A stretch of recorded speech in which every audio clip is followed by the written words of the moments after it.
Hello and welcome to week 3 of the 12 weeks of holiday cheer. If you have been joining us every week so far, welcome back.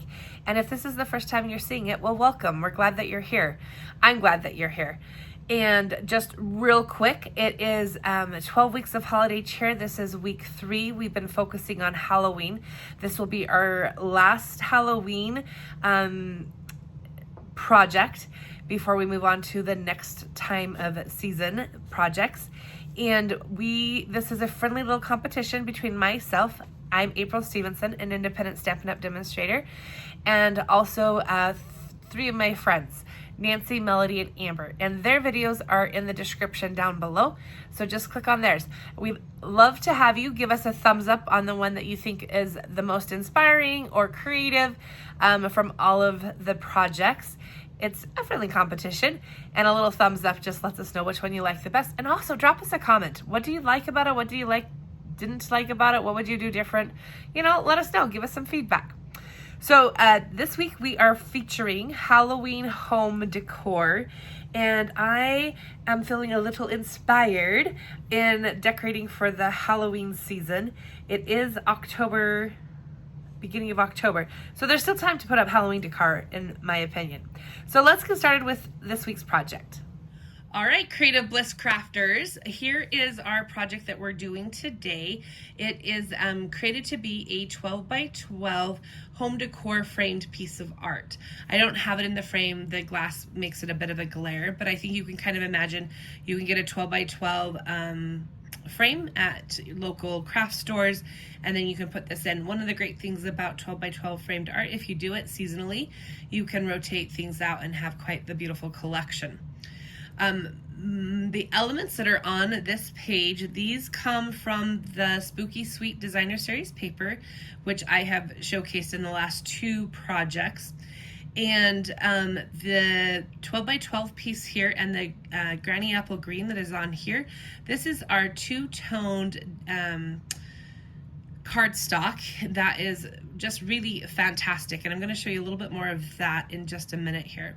So hold on to your seatbelts because this is all getting tipped. All of our pieces are there, and we will come back to that. So to start with, we're going to start with push those pieces there for a second, our 12 by 12 2-tone not designer series paper, but 2-toned cardstock. And this cardstock is a little bit thinner than our standard. It's all standard cardstock, but it's not as heavy weighted as our other cardstock.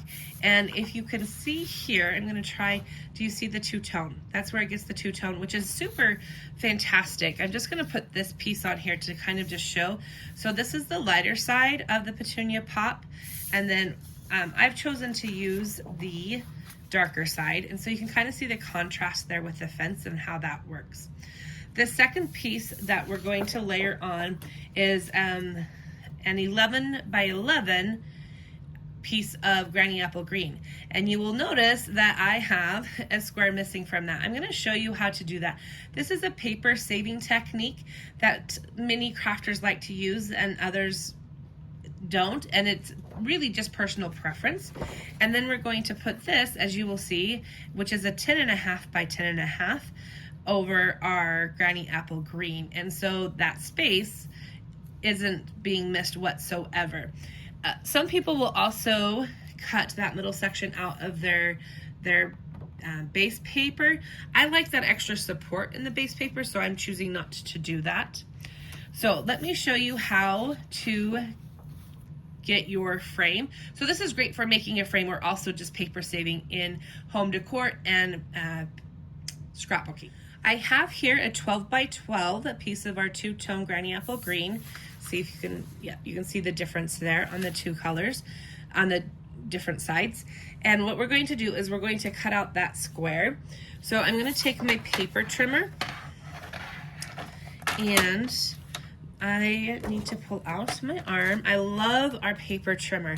It goes to 17 inches. 17 inches off to the side. So it works great with 12 by 12 paper as well as anything else larger that you might be using.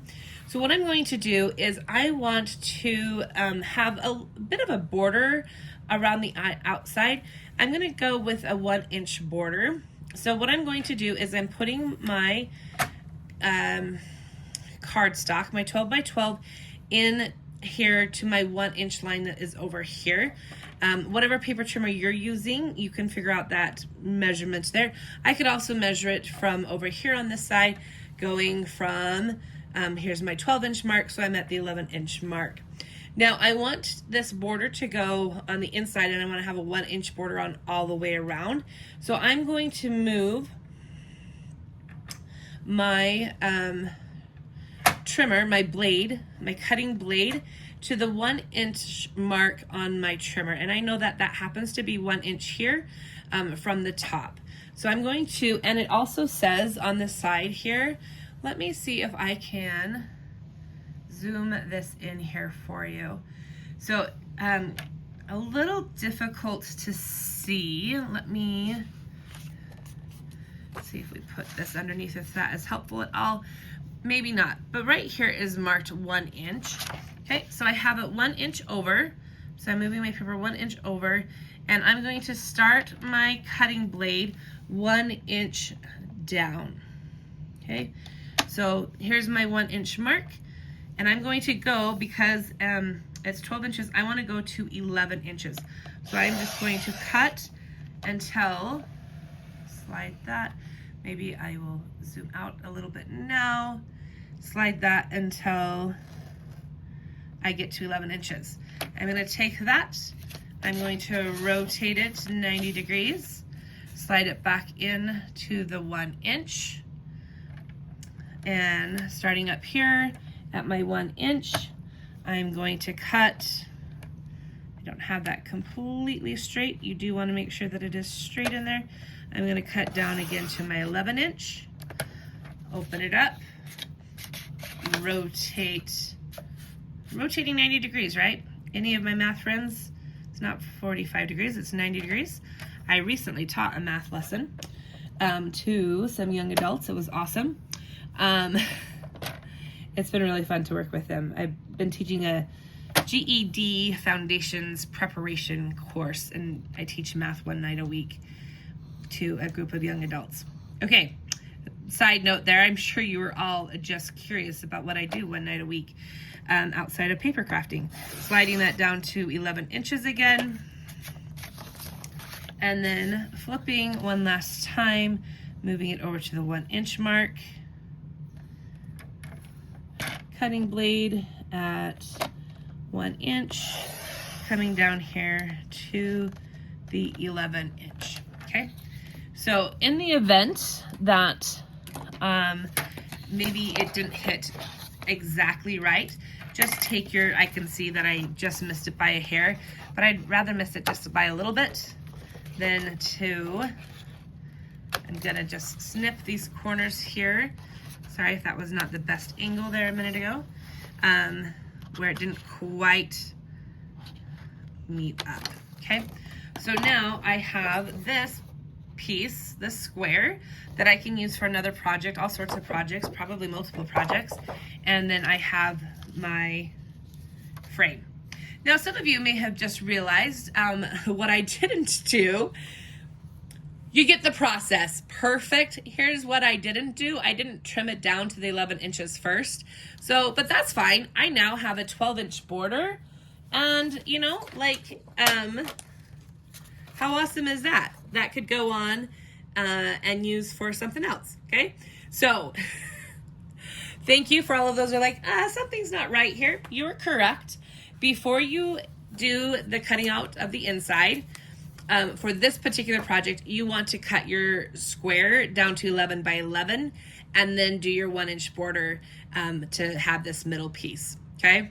So do as I say, not necessarily as I do on that particular part, all right? Before we get into our assembly pieces, I want to show you where all of this comes from. So again, it comes from the Spooky Sweet 12 by 12 Designer Series paper. The pieces that I have cut out that we're going to use, this is, you get 2 sheets of this design right here. And so grabbing my pieces from there. So we're going to use this piece here, Okay, so I've already cut that out. We're going to use the fence or the post. What do you call that? I would call it a fence. Maybe you have a different word for it. And then we're going to use this piece, but we're just going to use the back side of it, because on the back of all of these delightful things is this design right here. The other piece that you will use from your designer series paper is this elements page, these die cuts, which are fabulous. Let's say it together. Fabulous. Yes, you've got it. Okay, so I've already die cut. I do like my little fingers. I'm a little silly tonight while I'm recording this. So we are going to, I've already punched out the die cuts that we're going to use. So I'm going to set that aside, but I wanted to show you where you are going to get your pieces from. All right, so here we have our Petunia Pop 12 by 12 two-tone designer series, or keep calling it designer series paper, excuse me, two-toned cardstock. And then we have our, so that's 12 by 12. Our bottom layer is 12 by 12. This I cut down, but you didn't see me cut it down, to an 11 by 11 square. And then we cut out our middle, giving it a 1-inch border all the way around. And I am just going to add my adhesive to that. The adhesive that you use is your adhesive of choice. I am choosing to use, I'm going to use a couple of different adhesives on this project, but right now I am just using our Sil Plus, putting dabs of that around the edge, and in order to adhere that. So I am going to, I'm just setting it lightly, so if I need to move things around, I am fine eyeballing things. If you feel very strongly about measuring, I encourage it. I say craft with your heart, and if that's what your heart needs and wants, then do it.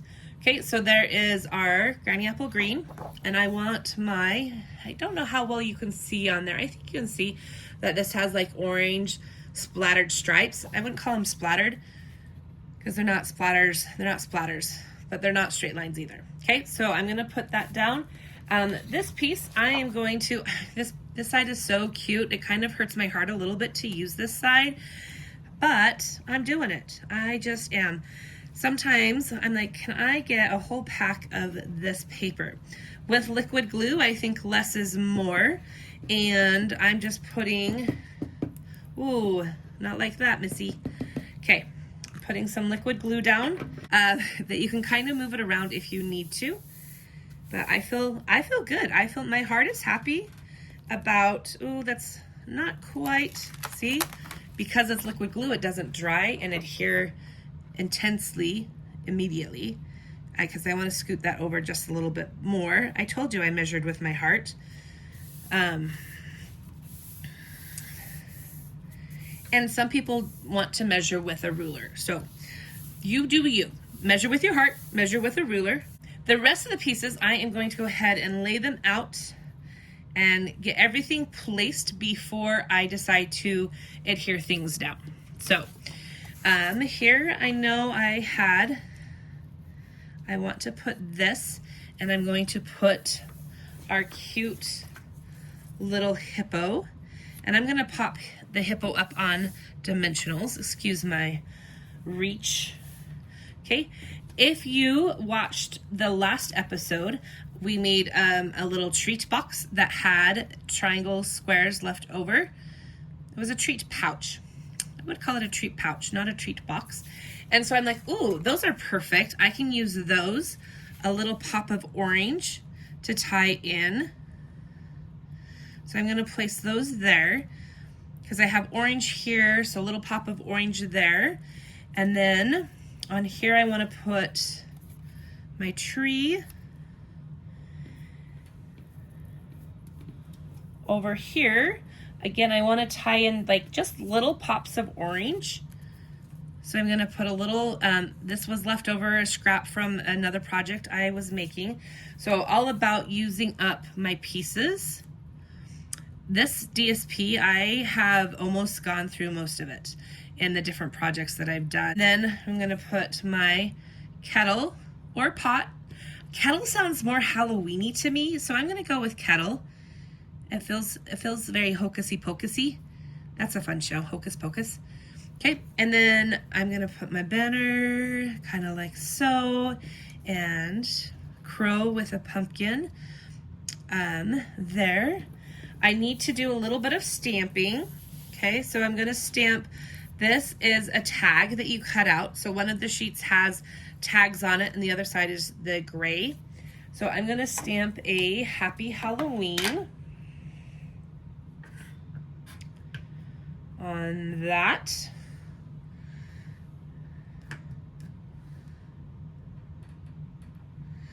Gonna just let it sit there for a second before I lift it off. Ooh, nice job.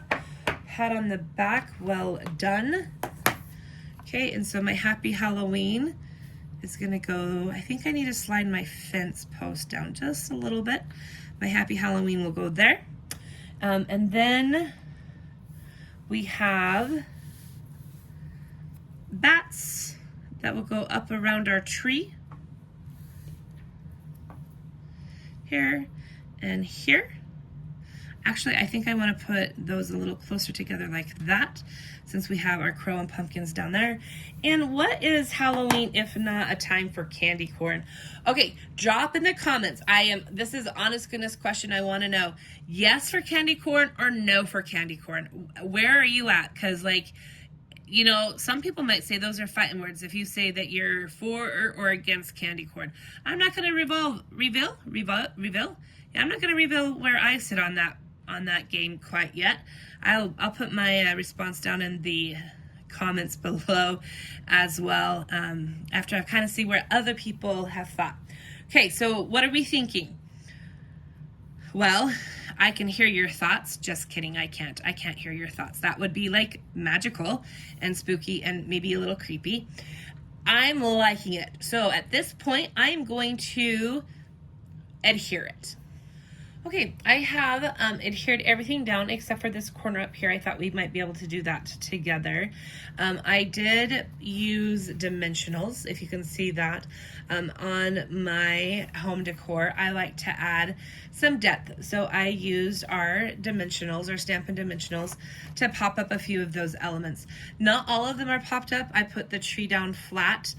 All of the paper is down flat with the exception of the Happy Halloween. I popped that on dimensionals. And then I popped up the pumpkin and the crow, the bats and the banner. On this piece, I brought up the hippo. And so on this last corner piece here, what I am thinking is that I want to put the kettle of goo. I want to pop that up, but keep the candy corns down flat. Now, if you haven't yet commented, are you a yay on candy corns or a nay on candy corns? I think you should do that right now. So I am going to put just a little bit of adhesive. I'm just gonna put a little bit of adhesive, there we go, on that candy corn there and stick it down on the paper there. And with this candy corn over here, a little bit of adhesive and put that down in this corner. And then I'm going to go ahead and glue the goo. So glue the goo on here like so, and then flip that over. Stick that on my glue so I don't get glue on me, and then I'm going to put the dimensionals on. I'm gonna do probably about 4 because I think that just is nice even coverage. And if you ever have a bit of a challenge getting the dimensionals back off, if you kind of just poke at it with, this is a take the pick tool. It is phenomenal. It has 4 different tools that you can twist out. This one is our putty, which is fantastic for accessories and putting little pieces in place. The pokey edge here, I already got that one. is great for also just so many things. Picking off backs, like helping place things. Okay, and then I'm gonna go ahead and stick that. I think I kind of want it like that. Okay, so in putting it down, a couple of things just to keep in mind is lining up your corners and using these lines to help you make sure things are level, or using a ruler. I'm not opposed to rulers, I just don't use mine like I probably should. And then like leaving a little bit of white spaces for our eyes to rest. I did want to point out that when I was looking at doing this, I kind of took a look at, this is our mini catalog for September to December. And on page 14, there are some scrapbook layouts, which I thought would really kind of be great. And so I looked at them and I'm like, I think I want like 4 elements. So I took this idea of 4 elements, but I didn't like it quite so square. So kind of, and then the border kind of came from this idea. So this is where the inspiration kind of started, was, okay, what could I do kind of like that? I didn't end up using the round element there, but I have round elements in here. So I'm like using some round elements with our rectangular elements and then our Happy Halloween. The last thing I want to do is I want to add some of these fantastic, I love these so much. I only have a little strip of them right here, but they come in a whole sheet. You get 13 of these in a whole sheet. So I think I want to use, oh, it's a hard decision. Do I want to use black or the Petunia Pop? I think I want to go with black. And so this is another tool for the take the pick tool. And I'm just going to dab one there, put that one's over there. I think what I might do is just kind of pair them up here and here in a group of 3. I don't know. I just knew I wanted to use them, because who doesn't want to use sparkly stars? I love stars. They're like my favorite shape. Okay. I think I kind of like that. I think I like that there's not something right in the middle there. You decide. It's your project when you make it. I would love to see what you make, so feel free to post that in the comment or share with me what you've made. Well, this wraps up week 3 of the 12 weeks of holiday cheer. I hope that you found some inspiration on how to do some quick home decor to just, bring in a little bit Halloween season into your family's home and your space or your office or whatever space you have to put a little decor in. I hope that you found that it to be quick and easy, and that it's duplicatable, and I would love to see what you duplicate and how you take your spin on it and make it your creative bliss. So please thumbs up if you like this one. Make sure you watch the other 3 videos for other creative ideas. I got a sneak peek at one of them and I'm like, oh my gosh, that is so cute. I think I'm voting for that one myself. And I am super pleased with how this project turned out. If you'll do me a favor and subscribe and share this with 2 to 3 people so that we can share creative bliss and opportunities to create with others. Tune back in at the same time, same place whenever you're watching this so you can catch week 4 of the 12 weeks of holiday cheer. Now go and have some creative bliss.